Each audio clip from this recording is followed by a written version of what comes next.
Hello दोस्तों, आज की कहानी है उत्तरन। सौम्या, बेटा ये लो गरबा ड्रेस। रमा ने अपनी 8 साल की बेटी से कहा।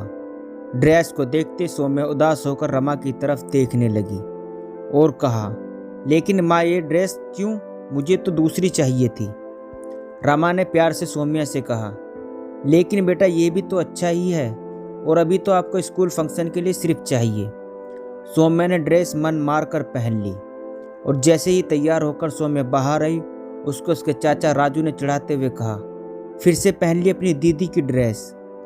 ओफो, बेचारी सौम्या। देखा, इसलिए कहता हूँ कि भाभी तेरी माँ नहीं, वो तो तेरी दीदी खुशी की सिर्फ माँ है। तभी तो उसके नए कपड़े और तुम्हें उसकी उत्तरन मिलती है।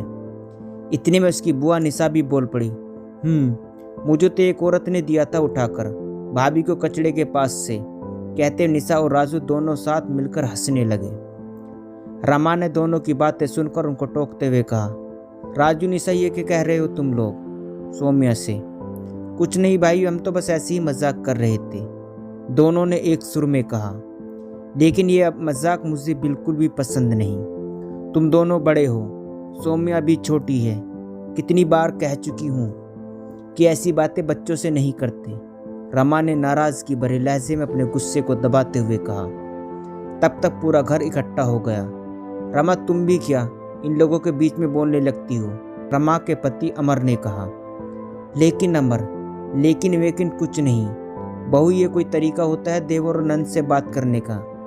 दादी सास ने रमा की बात को काटते हुए कहा। सौम्या और खुशी सबकी बहस होते देख वहां से जाने लगी तो अमर ने कहा, चलो तुम दोनों को मैं छोड़ देता हूँ स्कूल। अरे भैया, आप क्यों परेशान होंगे, मैं छोड़ दूंगा इन दोनों को स्कूल, राजू ने मुस्कुराते हुए कहा। इधर रमा ना चाहते हुए भी मन महसूस कर रह जाती है।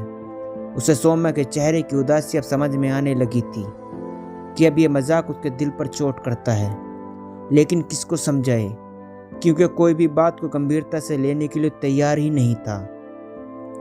दरअसल रमा की ससुराल में दादी सास सरला जी, ससुर रमेश जी और एक देवर राजू और नंद निशा थी, जो दोनों भाई बहन जुड़वा थे। अमर से उनकी उम्र में काफी अंतर था। राजू और निशा की आदत थी कि बात बात में सौम्या और खुशी को चिढ़ाते हुए रहने की। दोनों बहनों की उम्र में सिर्फ 2 साल का ही अंतर था। खुशी समझदार थी, लेकिन सौम्या को तुरंत गुस्सा आ जाता था। सौम्या को जैसे ही राजू निशा कहते, तुमको तो कचड़े से उठाकर लाई है भाभी, सौम्या शुरू में तो रोने लगती, लेकिन जैसे जैसे वो बड़ी होने लगी, रोना छोड़कर उदास हो जाती और चुपचाप अकेली बैठ जाती। रमा हर बार अमर से कहती कि प्लीज़ आप राजू और निशा को इस तरह बोलने से मना करो, मुझे अच्छा नहीं लगता सुनकर, और सौम्या को भी बुरा लगता है। रमा देखो, तुम कुछ ज़्यादा ही सोचती हो, ऐसा कुछ नहीं, बच्चों के पीछे निशा राजू को कुछ मत कहा करो, अमर ने कहा। लेकिन आज फिर वही बात हुई तो रमा खुद को रोक नहीं पाई बोलने से। दोपहर के 1:30 बज गई। खुशी घर आ गई, लेकिन सौम्या घर नहीं आई। सौम्या को खुशी के साथ न देखकर रमा ने पूछा, खुशी सौम्या कहाँ है?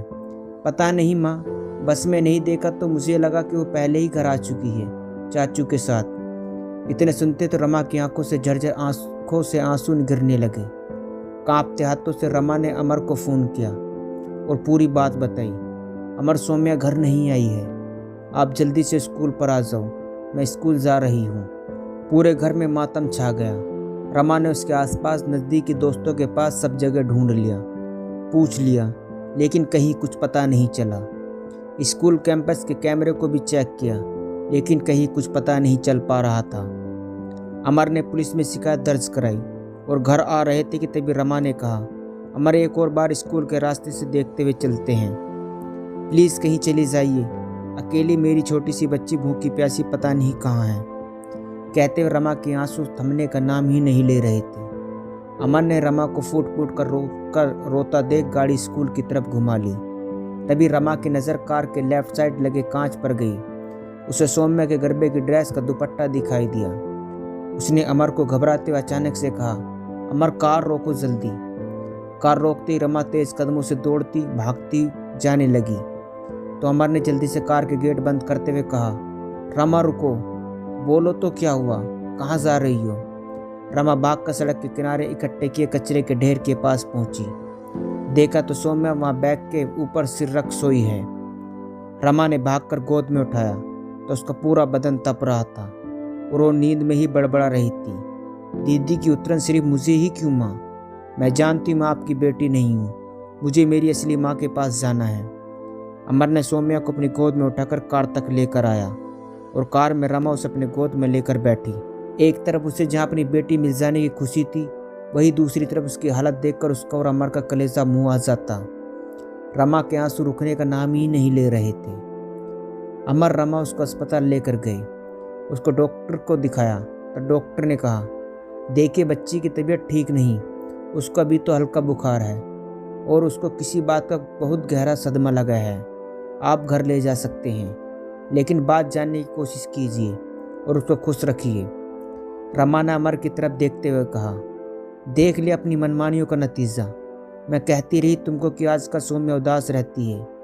बच्चे से ऐसे मजाक नहीं करते, बच्चों का मन बहुत कोमल होता है, लेकिन तुमको मेरी एक न सुनी। रमा लगातार रोई जा रही थी सौम्या को देख देख कर। इधर अमर निरंतर आत्मग्लानि में डूबा हुआ, किससे क्या कहे, क्योंकि उसने सोचा भी नहीं था कि मजाक इतने सीरियस में ले लेगा। सौम्या को डॉक्टर ने थोड़ी देर बाद घर भेज दिया। अमर और रमा सौम्या को घर लेकर आए। सौम्या होश में आई तो रमा और अमर को देखते हुए उसके मुंह फेर लिया। तब रमा ने अपनी आंसुओं पर काबू करते हुए कहा, अरे मेरी सौम्या अपनी मम्मी से नाराज हो क्या? लेकिन क्यों? मैं तो चॉकलेट लेकर आई थी, वो भी अपनी गुड़िया रानी की फेवरेट वाली। लेकिन सौम्या ने कोई भी उत्साह या खुशी नहीं दिखाई, उल्टा दो टूक बोला, मैं आपसे नाराज नहीं हूँ, बल्कि मैं तो अपनी रियल मम्मी से मिलना चाहती हूँ। सौम्या बेटा, मैं ही आपकी रियल माँ हूँ, प्लीज़ ऐसे मत कहो, कहते हुए रमा सौम्या को अपने सीने से लगाकर रोने लगी। तब अमर ने कहा, सौम्या आप हमारी ही बेटी हो, आपको किसी ने कहा कि आप हमारी बेटी नहीं हो? अच्छा, तो जब आपके सामने कुछ चाचू बोल रहे थे कि मैं आपकी बेटी नहीं, तब आपने ये बात क्यों नहीं बोली?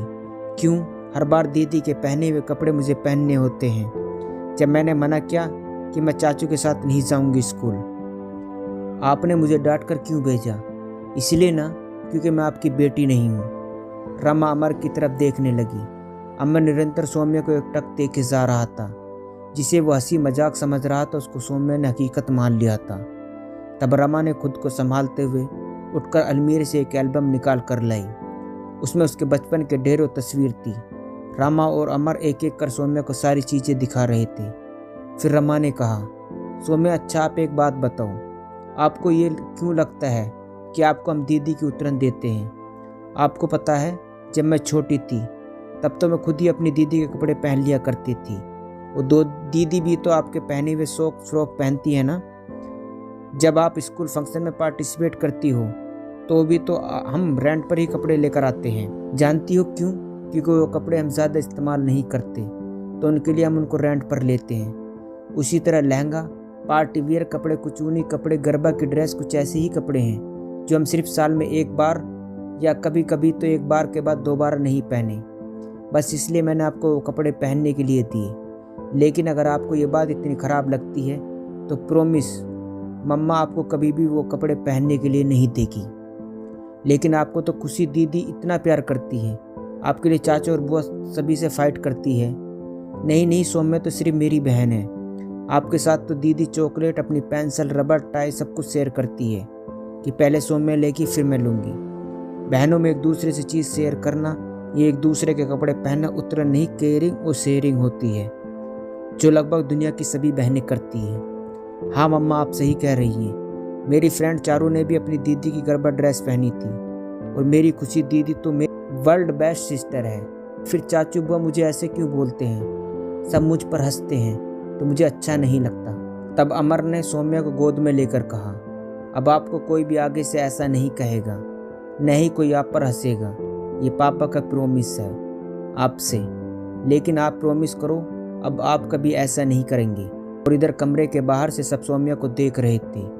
तभी दरवाजे पर खड़े राजू ने कहा, और चाचू भी वादा करते हैं कि अपनी प्यारी सी गुड़िया के साथ कभी ऐसा मजाक नहीं करेंगे। आई एम सॉरी सौम्या, आप हम सबकी जान हो। यही आपकी मम्मी पापा हैं और मैं आपका चाचा। ये आपका घर है, लेकिन मैंने बहुत बड़ी गलती कर दी। हाँ भाभी भैया, आप दोनों से भी हम दोनों सॉरी कहते हैं। आप लोगों ने बहुत बार समझाया, लेकिन हम नहीं माने। लेकिन आज मजाक बहुत भारी पड़ गया। ओह, तो अब सब मिलकर मुझे फूल बना रहे थे, सौम्या ने खुशी से चहकते हुए कहा।